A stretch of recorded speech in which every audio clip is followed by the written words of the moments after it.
இரவு 12 மணி அளவில் துணிகளை தோர்த்து வளர்த்துவிட்டு பாத்திரங்களை எடுத்து வைத்து பின்னர் பாட்டில்களில் தண்ணீர் பிடித்துவிட்டு தூங்க போகலாம் என்னும் பொழுது என் மனைவியின் நண்பர் வாங்கி வந்த ஆப்பிளை சாப்பிடலாம் என்று அரை ஆப்பிளை சாப்பிட்டேன். பின் பெட்ரூமில் போய் படுத்தவுடனே என் உடம்பு என்னை கேட்காமலேயே நடுங்க ஆரம்பித்தது. மயக்கம் போல வந்தது. என்னால் நம்பவே முடியவில்லை. இதுவரை ஆகவே இல்லை என் வாழ்க்கையிலே என்று.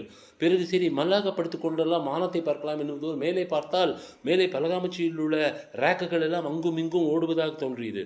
பயம் தொத்திக்கொள்ள என் மனைவியை கூப்பிட்டு என் நிலைமையை கூற ஒன்றுமில்லை என்று அவள் வந்தாள்.